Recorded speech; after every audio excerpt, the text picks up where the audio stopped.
Good afternoon. Welcome back to Ask the GM. I'm Michael Laws, General Manager of the Dayton Silverbacks. Our 12th episode of Ask the GM, brought to you by our good friends over at DaytonProSports.com. Make sure you go check them out, DaytonProSports.com. A couple of questions. First one we have comes from Lee Edwards. The question was, does the CIFL pay for travel, or is it up to each team?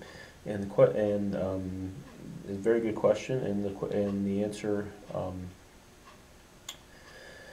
is yes. We the teams have to take care of that because the travel is so diverse between um, locations. It's not really fair for the CIFL to handle that because travel situations are different for each team. Because if you see the kind of the footprint of our league, a lot of travel is going to be done, and then I think once you see where the footprint of where our league is going to end up, a lot of the footprint's going to go from one end to the other, and there won't be a lot of crossing over. It'll be a lot of divisional type traveling. So it's kind of up to us on doing that. We negotiate deals with travel every year, always trying to look for the most comfortable but also the most cost effective. We study that every year. That always seems to be a battle, and especially in this day and age with economic times being as they are, and gasoline being at the price that it is sometimes very, very difficult.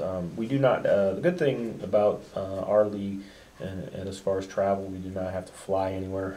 Everything is done by a bus, and once we have everything done with our league signups and our teams being finalized,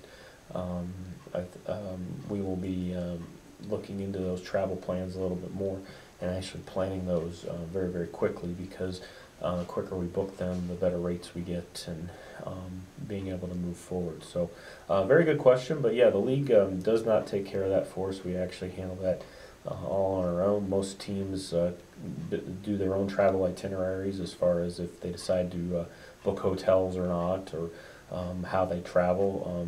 Some teams in this league travel via van, some travel via a couple of cars, and some travel by bus. It just depends on the team that you're dealing with and what's the most economical. So very good question.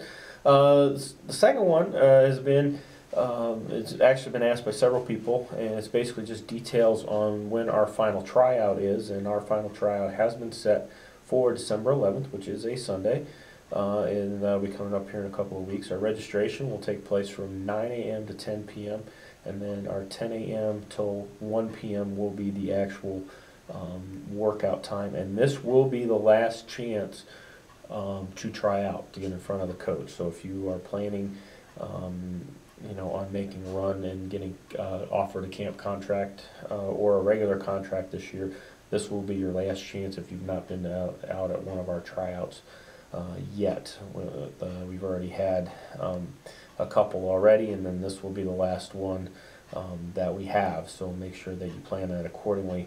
I know we had a little bit of problem with the last one. We had a scheduling with the facility. That was not our doing. We did not change the scheduling time. The facility changed it on us, but the facility has assured us that this will be the time that we'll be using for this tryout, and that's what we're going to stick with and what we will have. So make sure that you mark that on your calendar if you're interested. It's December 11th, which is in a couple of weeks, so get that onto your calendar. This will be the last chance to try out before we offer our training camp letters out. Basically, the coaching staff will be getting together pretty much that week, and then basically the week before Christmas is when letters will be going out for offers for training camp, and when training camp would begin, and all the details on living arrangements and things of that nature.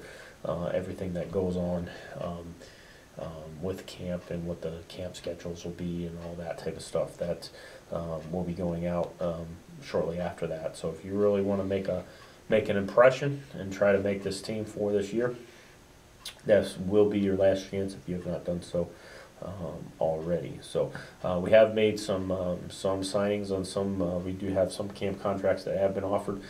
We do have some regular contracts that would be offered. So make sure that you stay informed on our website and all our social media outlets, as that stuff will be coming out in the very near future as far as press releases and potential press conferences coming up. So make sure you stay informed on that. When those get scheduled, those will go out by our, as I said, via our website and via our social media outlets. So make sure you stay tuned to that.